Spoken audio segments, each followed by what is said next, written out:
welcome to our April speaker series here at the Channel Islands Maritime Museum. My name is Audrey Howell. I'm the executive director here. And I have some wonderful news to report this month. We are reopening April 9th, so we hope that you will make plans to come to the museum. We just want to say, again, thank you to our friends, our supporters, and our community for their support during these last 13 months. Your support has meant the world to us, so thank you for being there for us. You'll return to some new things at the museum. We have a new navigation exhibit in our upstairs gallery, and currently we have the annual Oxnard High School Union Art Show in our temporary gallery here at the museum. Coming up in May, we'll be exploring sailors' art, and that will include a variety of arts and crafts, including scrimshaw, knot tying, tattoos, embroidery, and many other forms of sailors' art. We will end the year with the exhibition, Tales of the Whale Whisperer, which will bring us the photography of cetacean photographer Christopher Swan. Our 30th anniversary celebration continues. Don't forget to enter our mini eco boat contest this month. The Channel Islands Harbor Lessees Association is the sponsor, and they have kindly provided some great cash prizes. Check out the museum website for all the details on the contest. So now, on to the speaker series. Our speaker today is someone I've had the privilege to have known for the last 10 years or so. We met through our shared passion for animals, especially horses, and through the time I've known her, she has done some pretty amazing things. Robin has spent her adult life working in major event productions and the motion picture business. She is co-author of the 9 indispensable ingredients in every hit film, TV show, play, and novel, and she was the writing partner of Tom Laughlin of the legendary Billy Jack fame for over 30 years. Robin Hutton's first book, Sergeant Reckless, America's War Horse, is the biography of the famous Korean war horse Reckless, whose heroics were so incredible, she was listed in Life's magazine, Celebrate Our Heroes, as one of our all-time great heroes. She is also recognized as a full United States Marine. The book was a categorical New York Times bestseller. It was also the 2015 Book of the Year from the American Horse Publications and received a gold medal from the Military Writers Society of America in 2016. Robin is also the president of Angels Without Wings, a nonprofit group that she spearheaded that is for the development and dedication of national monuments to Sergeant Reckless, of which there are currently 6. One of those monuments is at Camp Pendleton, and I was very honored to be there that day, and it was a very moving tribute to this horse that people think so highly of. Robin was also named Patriotic Citizen of the Year by the Military Order of Purple Heart for her work. In World War II, millions rallied to the cause of freedom against Nazism and the menace of Imperial Japan. But did you know that some of those heroes had fur or feathers? War animals guarded American coasts against submarine attack, dug out Londoners trapped in bomb wreckage, and carried vital messages under heavy fire on Pacific Islands. They kept up morale, rushed machine gun nests, and even sacrificed themselves picking up live grenades. It is my honor and privilege to introduce Robin Hutton to you this evening, and she will be sharing stories from her book, War Animals, The Unsung Heroes of World War II.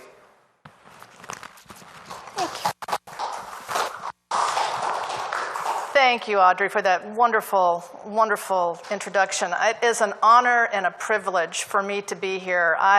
Every time I get to talk about these animals, I always wake up with a smile on my face and a skip in my step, because I know you're going to be learning about some amazing animals, and you're going to walk out of here with a smile on your face and a skip on your step when you finish hearing about these animals. But I have been very blessed to have these animals in my life. And Sergeant Reckless started me off on a path that I never, ever, ever expected. And when I discovered her story in 2006, she had actually disappeared from the pages of history. There was only 4 things when you Googled her name that came up on the internet. And I thought this was a travesty, because her heroics were just unbelievable. And there'll never be another horse like Reckless with what she did during the Korean War. So I made it my mission to make sure that this little horse was never forgotten again, and wrote my book and built the monuments, and now I'm hoping to get a movie made on her as well. But one of the fun things that I did for Reckless was in 2016, over in Great Britain since World War II, the People's Dispensary of Sick Animals has been giving out an award to animals that have served for gallantry and bravery in a military action. And I nominated Reckless for the Dickin Medal. And she was awarded it. She was the 4th horse in history to receive it. The other 3 were from World War II, and they were police horses. But she received this medal, and she's the only American horse to receive the medal. And so I went over to England to get it, and when I was talking with the director of the PDSA, I said, why doesn't America have this kind of medal? And I'll tell you what we came up with in a little bit after everything's done. But the fun thing with this was, I reached out to my publisher and I said, I'm going over there, I need some press, you know, get out some stories, because this is just a really, really big honor that she's getting this medal.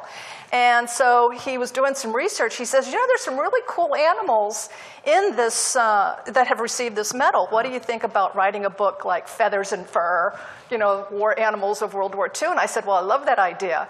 And that was the working title for a while until I was at a Marine Corps event and I told some of my Marines that the title of my book was Feathers and Fur, and they felt that was more like a clothing description instead of something that they would be seen walking around in or recommending to their friends, because it just didn't seem man enough or macho enough for them to be carrying around a book with that title. So, hence, the title, War Animals, the Unsung Heroes of World War II. And the book contains war dogs, the war birds, the pigeons, which were so amazing, the horses and mules, and there's a war cat.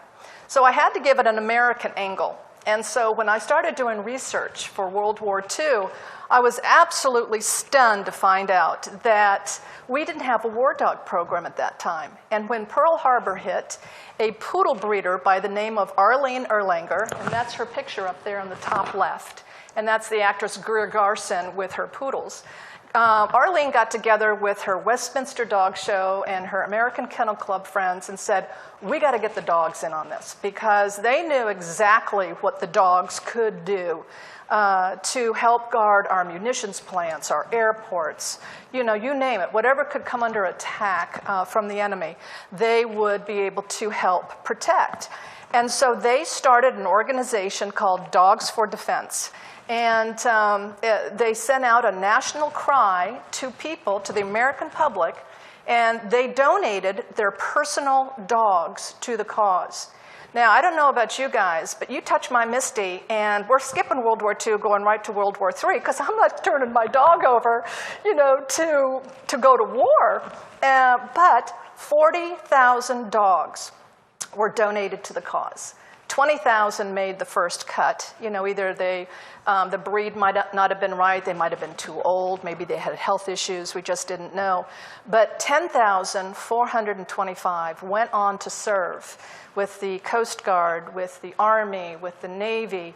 The Marine Corps worked with the Doberman Pinscher Club of America, and they had over 1,300 dogs donated there as well that went over and served in the jungles of the Pacific. So it was an amazing, amazing effort. And the bottom picture there on the right-hand side, that's President Roosevelt's dog, Fala. And that's his sister giving a donation to the War Dog Front. And they raised millions of dollars. If you put $1 in, your animal could be a private first class. If you put $100 in, you could be an admiral or a general in the Marine Corps, whatever you chose. But they had these different levels. And so people actually got behind this whole effort. And it was just amazing. And celebrities as well donated their dogs to the cause. So it was really something. So then they set up these training programs around the country. And Dogs for Defense took on the first work in training the dogs. And the whole thing is not only did they have to train the dogs, but they had to train the people. The men didn't know how to work with these animals. So they sent them to Front Royal, Virginia, was the first place that this started. And they had to teach the dogs to sit, stay, come. And then once they got through the original training, they then would get them to learn about the sounds of war. Maybe, with the loud gunfire or the smoke or things like that, to try to get them acclimated, because you just didn't know how these dogs were going to react once they got overseas. But it was really, really something to see all of the training that did take place. The Marine Corps then also had their own training as well. And so what was really amazing with their training is they mostly had the Doberman Pinscher.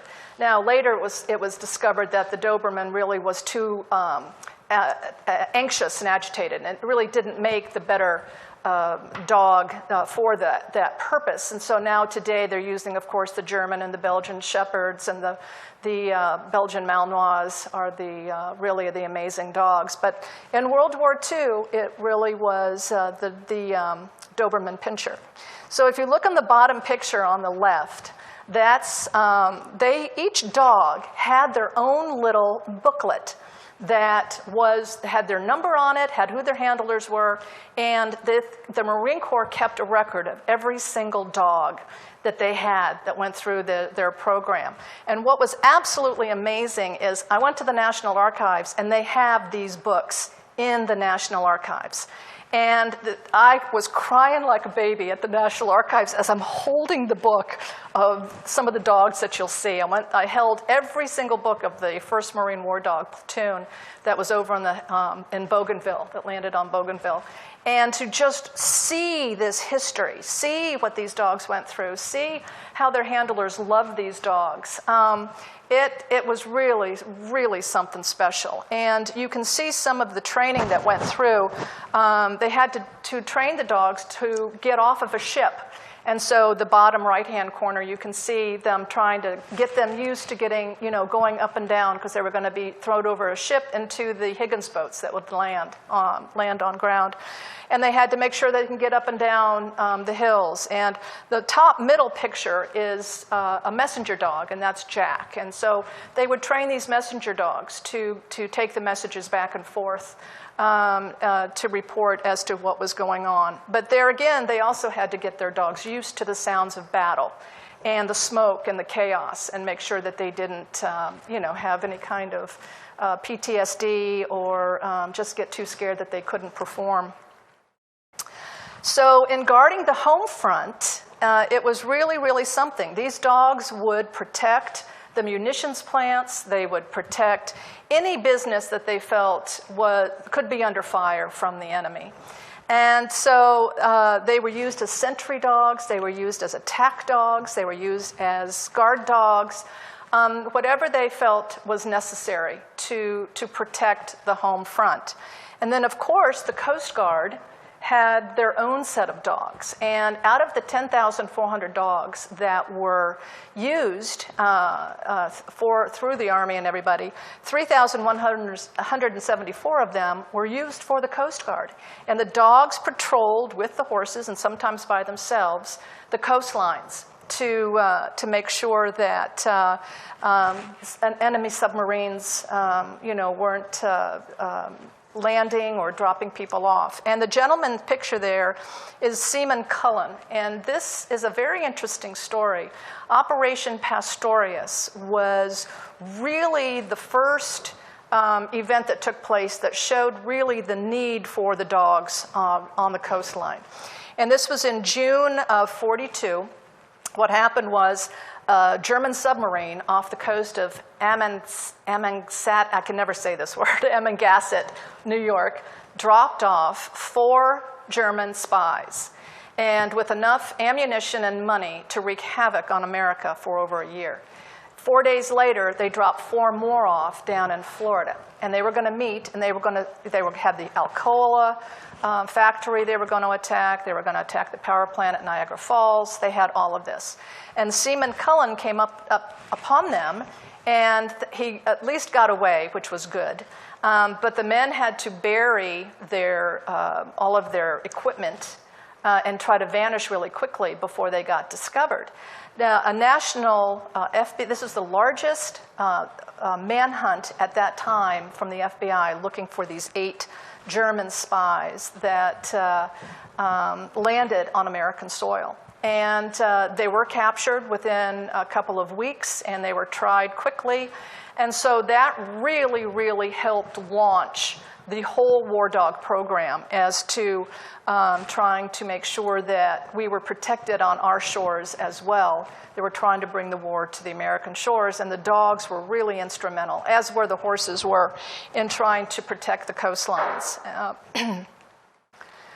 So the American dogs on the war front, there are some incredible, incredible stories. And the 1st Marine War Dog Platoon, there are actually 7 platoons that the Marines used over in the Pacific. And the Army also sent over quite a few dogs. But these are just some of the wonderful pictures. The 2 bottom, the left and the bottom center picture, are from Iwo Jima. And the dogs would protect and stand guard over their handler to give them some rest in the whole operation. You know, when they just were so tired, they would make sure that no enemy soldiers penetrated the camp, and that they could indeed get some rest. And so that picture is just really something about Butch standing over his handler there. And on the bottom right-hand picture, you can see the dogs being loaded off into the Higgins boats that would then be take them to shore and all of that. But Chips is America's most famous war dog from World War II. And Chips was a Husky Shepherd mix owned by the John Wren family up in New York, Pleasantville, New York. And Chips was this really great little dog. He actually won the Silver Star. He's the only dog to be awarded the Silver Star and a Purple Heart. But because he was a dog, they took the medals away from him, which was very, very sad. But what Chips did on the invasion of Sicily in July of 1943, it was Operation Husky, and there were 3 landing parties at different parts along the beaches of Sicily. And Chips was on the one closest to the town of Licata. And when the unit hit ground, they were attacked by an Italian machine gun nest was firing at them. So his handler quickly dug up a hole and jumped in it and dug one up for Chips. And as Chips saw him digging his deeper, he started digging his hole deeper and everything because the fire, was coming at him. It was just really something. And so what he did, though, he broke free of his handler, charged the machine gun nest. There were 4 Italian soldiers in there. He got the gunner by the throat, ripped off the gun off the tripod.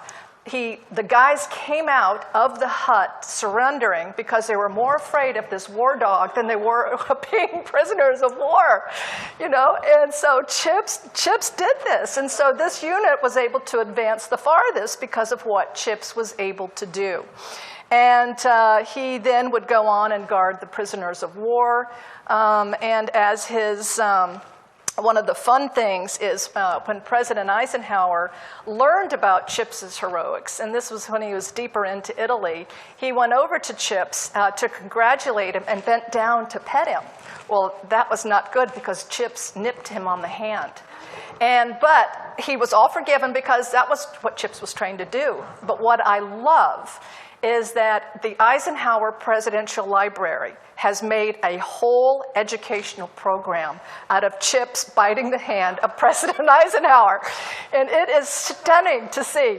And if you go to their website, you'll see these great pictures and these great exhibits and exercises and wonderful games for kids to play to learn about the history of World War II, but also the role that General Eisenhower played with Chips. And it is an absolute delight. But when on the 2 right-hand pictures was when Chips was coming home back to Pleasantville, New York. And what is really wonderful is the bottom picture you see there is when he landed back home in Pleasantville, and he's there with little Johnny Wren, who was, I think, about 4 years old at that time. Well, I nominated Chips for the Dickon Medal, and Big Johnny Wren goes over to England to receive the Dickon Medal for his dog, for his war dog. So sadly, Chips didn't get the Silver Star, to keep the Silver Star, but he did get to keep the Dickon Medal, which is known as the Victoria Cross for animals. And it was just a wonderful day to see this war dog be honored at that time. So the 1st Marine War Dog Platoon landed on Bougainville on November 1st, 1943, and they had 24 dogs. They had 3 German Shepherd messenger dogs, and they had 21 scout, patrol, casualty dogs, whatever they needed, whatever they were trained to do. And these pictures are just amazing if you just look and see. I love the picture on the top right of the 3 German Shepherds that were trained by the Army and then went to the Marine Corps as messenger dogs to patrol and to work with them. And what is great is one of the dogs was Caesar. And this was one of the messenger dogs, and he was an amazing dog, and he got wounded on the 3rd day, I think it was, of performing. And the jungles that these dogs had to go through, you know, they couldn't use the walkie-talkies or anything because the jungles were just too thick. And so that's why the messenger dogs were so, so critical. And so when Caesar was wounded, he did make it back with his message, and a sniper had gotten him twice, but they were able to rescue him and save him, and he went on to fight another day. But he was the very first dog that was injured in the battle for the Marines. Andy was an amazing dog. He was a scout dog, and as you can see that bottom middle picture, he would lead the pack out. He would be out in front of his team. Sometimes he would be off a leash, and sometimes he would be on the leash. It just all depended on where they were going.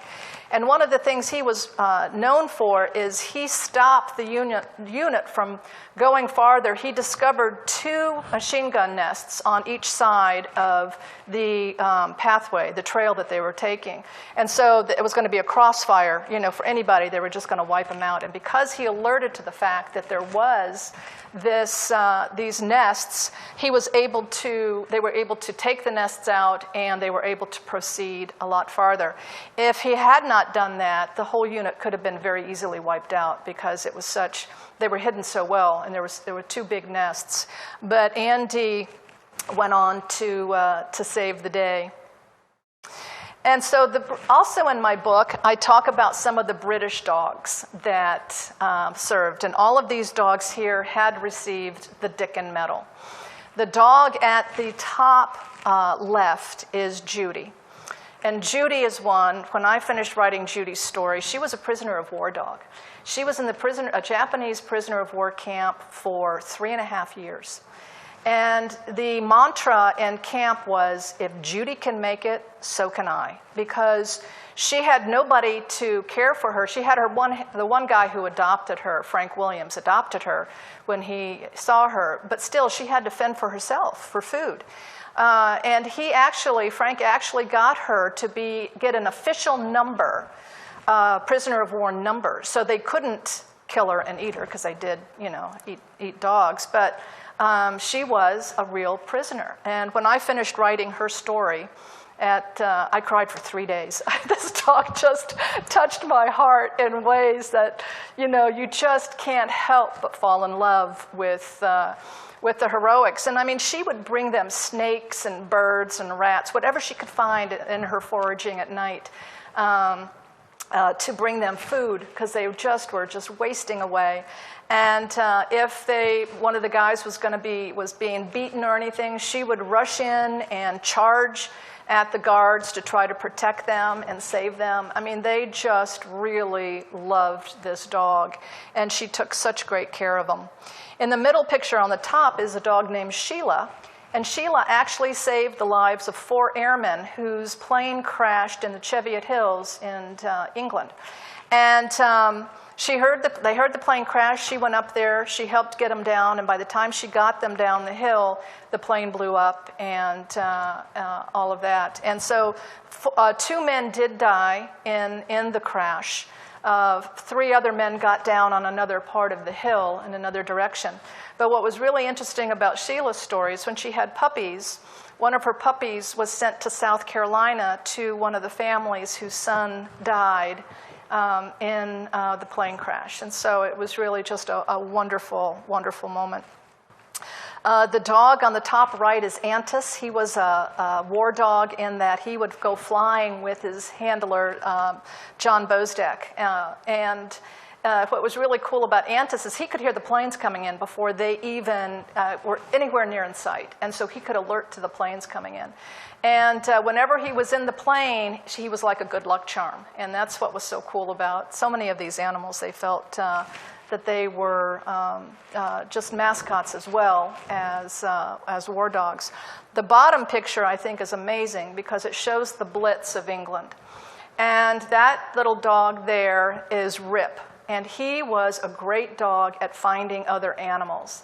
And he would just dig into the rubble, and he would find animals, or he'd also find people. But one time he was digging and digging and digging, and he heard somebody just swearing like a sailor, and just squawking, and he'd dig down deeper, and they pull it back, and it was an irate parrot who was trapped in the rubbish, and it's like swearing at him, because like, get me out of here, And I mean, one time he found a goldfish. There was another dog named Beauty who were just known to be able to find the animals, and it was really something. And then the bottom picture I just love on the left, because that's Princess Elizabeth is there with the king and queen, and that's a dog named Peter, and Peter was known to find people in the rubble. And you just can't imagine this Blitz, what was going on in England at the time, and all that they had to go through. It was just really something. So there are a couple of dogs that were a little bit more than mascots. This is Smokey, and Smokey is a Yorkshire Terrier, and believe it or not, Smokey was found in a foxhole in New Guinea. Somehow he got loose from his owner. It's just a bizarre story. But he was found by an airman who was a photographer for one of the squadrons, Bill Wynn. And Bill taught this dog tricks. And when Bill got dengue fever, he ended up in the hospital, and he took Smokey with him. And Smokey became the very first therapy dog. He would be taken around. The nurses would take her around, and she would bring such joy to the men and such a comfort. That Animal Planet has listed her as one of the very first therapy dogs. And what is really, really cool about this little dog is the top right picture there. She had to string 70 feet of communication wire through an 8-inch pipe. So they didn't have to tear up the airstrip that the pipe ran under. And had that happened, the planes, this is on Luzon in the Philippines, and they had to tear up the airstrip to lay down this communication wire, the planes would have been exposed, over 200 men would have been at risk. But she was able to do this, and at some parts of the pipe had filled up with dirt, and so sometimes she only had like 4 inches to get through. And so this is why she was just an amazing little dog to be able to do that. And then, of course, there's Sinbad from the Coast Guard. And Sinbad is one of my favorite stories because he was really a naughty little dog. He loved to go out to the bars with his sailors. He would jump up. He had his favorite haunts. He would jump up on the bar stool. They'd give him a whiskey shot and chase it down with a beer. And the guys actually paid for the drinks. And so, I mean, he became such a beloved character. But what was wonderful about Sinbad is that the men really felt that as long as Sinbad was on board ship, nothing bad would happen to the ship. And the ship was attacked and there were some repairs that needed. But Sinbad stayed with the ship while it went under repairs. And to this day, while the original Campbell was sunk, they had a newer ship called the Campbell that exists. And on there is a statue of Sinbad, and it says Sinbad lives. And so that dog is still today carrying on the tradition of the heroics that it did back in World War II. And that's pretty astonishing, when you think about it. Pigeons were just phenomenal. After you read my book, you will never think of a pigeon as a rat with wings again. I guarantee it. Guarantee it. And, with some of the messages that got through from the Battle of Normandy, the pigeons would fly over the English Channel, having never done it before. But they would fly. There were 3 different birds, the Duke of Normandy, William of Orange, I think was one of them, and there was another one, would fly the different messages and would report on the course of the invasion. And so many of these birds would do that time again. They were used as spies. They would carry their messages either in a little capsule on their leg, if it was just a short message, or if they had film or a map or something, it was a bigger canister on the back. And what would happen is they would be thrown from planes, or they would drop with the men if they were going to be used on the mission. But they were also dropped behind enemy lines in France with a letter and water and food for 10 days, and whoever found the bird was to fill out the form and report on what was happening wherever this was. And these birds would then be released, and they would come back and report on the status of the war. And so it's really amazing when you see these, hear these stories about what these birds did. And G.I. Joe was the only American animal to receive the Dickin Medal during World War II. And he was an American bird. The Allied forces were going to attack a town in Colvi Vecchia, Italy. The Germans were entrenched in that town. The bombing mission was set for 10 minutes after 11. Well, what happened was the Germans retreated, and at 10:45, the English had gone into the town and taken it over. But they had no way to let command know that the British now are in town. And so all they had was G.I. Joe. So G.I. Joe flew 20 miles in 20 minutes and stopped the planes on the tarmac from taking off, and saved at least 100 Allied soldiers' lives that day. And when he got the Dickin Medal, they flew him back from America over to England to get the Dickin Medal because they were so impressed with what this bird did. And I mean, it just goes on. There were over 500 people that turned out at the Tower of London for G.I. Joe to get his Dickin Medal. And he was actually stuffed. He's at the Army Museum. I'm hoping he goes on display because, and in a moment I'll tell you about our new medal, but he received our medal as well because of his heroics during World War II. Then there are the war horses. We didn't have a lot of horses over there. We only shipped about 49 horses, but we procured over 15,000 mules and donkeys during the China-India-Burma conflict. Because it was so hard to get the horses over there. It took up so much space, feed, everything. So they would procure the ones that they needed, and they found out that the mules were better. But on our coastlines, the horses were used. I think over 3,000 horses were used by the Coast Guard to help guard our coastlines with the dogs, and you can see all of that.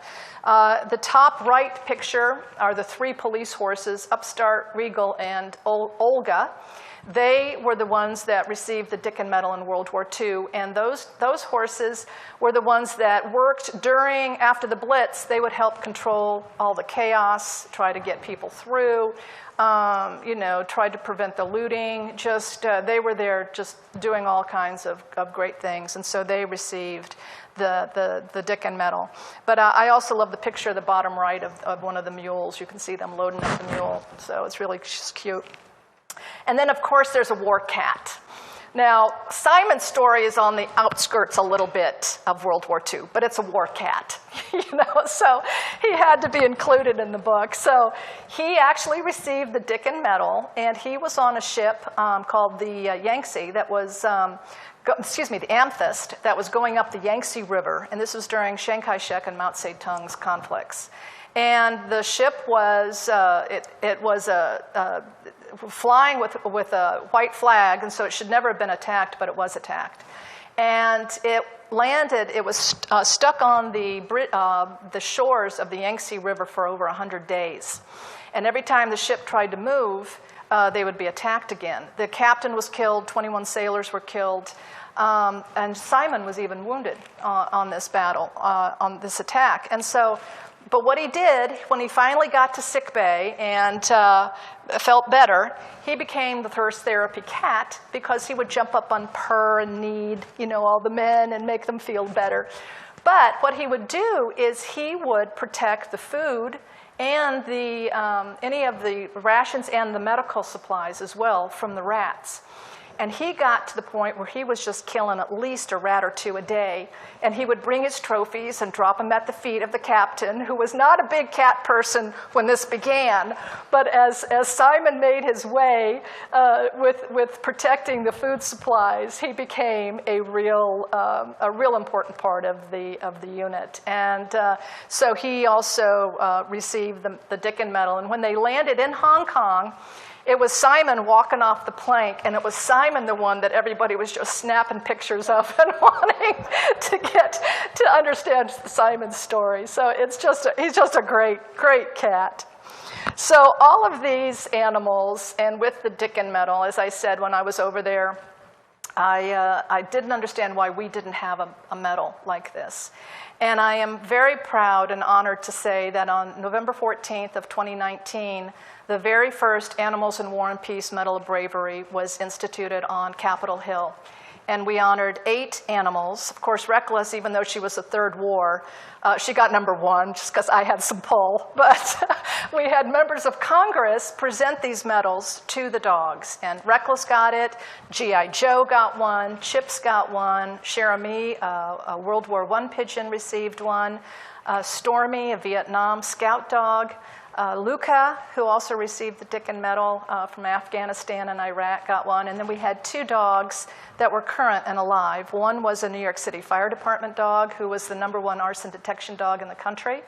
And then another one was a multi-purpose canine dog that's won over 350 patrols looking for IEDs and weapons and high-value individuals, and made 12 helicopter drops behind enemy lines looking for people, and just amazing, amazing animals. And so the little dog peering around the podium was Buka, and that was the little dog that was the fire department dog, who started off as a bait dog in a dog fighting ring, fought his way out, became the top dog in the fire department arson detection. So it's just really cool. And so this year, we're also going to be, hopefully, we couldn't do it last year, but hopefully this year in November, we're also going to be, we have 6 animals that we've selected. 3 will get the Medal of Bravery, and then 3 more will get our brand new Distinguished Service Medal. And there's some really amazing, I can't release the names yet, but amazing dogs that are part of this, and I'm just so, so thrilled with it. But one of the things that this has also done for me, and what I love about this museum going through it, we want to start an International War Animals in War and Peace Museum, because we feel that you can teach history through the eyes of the animals to kids. They find ways to really understand and relate to history in a totally different way when you're learning it through the animal's eyes, or what the animal did. And then, like with Reckless, she's such an ambassador for all of those that served during the Korean War that you can't help but learn the men's stories and who were a part of her life. And so that's what we're really trying to do, and we're going to start off with some traveling exhibits and just try to tell the stories of animals from the time of Hannibal and the elephants and the camels that were used, to the dolphins and the bats and the birds. I mean, it really, really could, the sky's the limit on the stories that we could tell of these wonderful, wonderful, heroic animals. So that's kind of what we're doing now, and what we're very, very excited about. So anyway, that is basically the story of my book on war animals. And I just didn't know, does anybody have any questions at all? I'd like to have it a physical one in Washington, D.C., because that's the museum capital of the world. But we will also, at the same time, have smaller exhibits at any museum or business, that would like to have just a small place to, kind of expand their exhibits or, what they're. Yes, exactly. Traveling exhibit for sure. So, yeah, that's what and I'm looking around getting some ideas. The wonderful things that Audrey was showing me with the touch screens, those are the things we have to build. So I'm just very, very excited about it. So, yes? So besides dogs, what other animals are used in today's military? Mostly the dogs. I did hear, actually, that pigeons are also being used to some degree. Because even though they have the technology, you can't really track or decipher, a pigeon if it's flying. But I hear that they are being looked at more now. And I think, I don't know of any horses or anything else, but I think just basically dogs. That's all that we're really using right now are the dogs. And the multi-purpose canine has become more of a one dog does all type of thing, where they're just, the intensity of these animals and what they can do is truly stunning. And, but they have the German Shepherds and the Belgian Shepherds are like for dual purpose service. And then the retriever dogs, they like the retrievers for like the one odor type of detection for narcotics. You don't have a dog that sniffs both narcotics or explosives because you don't know what they find if they can't do both, So they have to either smell one or the other. So it becomes a little bit more specialized that way. But I don't know of any others that are being used right now. I'd love to know. Yes? I thought I saw a documentary about dolphins being used. They were used before. I think they were used in World War II. They actually tried to use them, sadly, as like bombs, being able to, take out submarines. But that stopped a little bit. It was like they used bats as well, tried to use bats as incendiary devices and bombs to do that, but they really didn't have that much control over it. I don't think that they're, to my knowledge, not being used in that way today. But it'd be interesting to know if they were. But I think it was just in the past they tried to use anything, that they felt would work and get whatever they needed at that time. So, yes.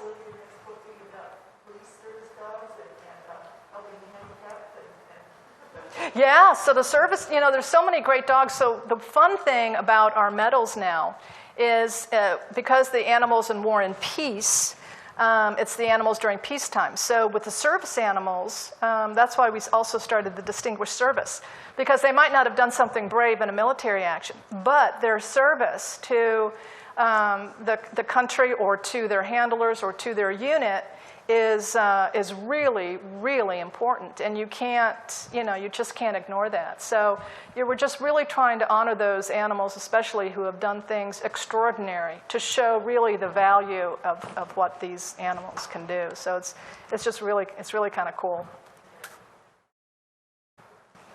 Any other questions? No? Well, thank you guys so much. I'm so grateful to be here. Appreciate it. Thank you. Awesome. That's it.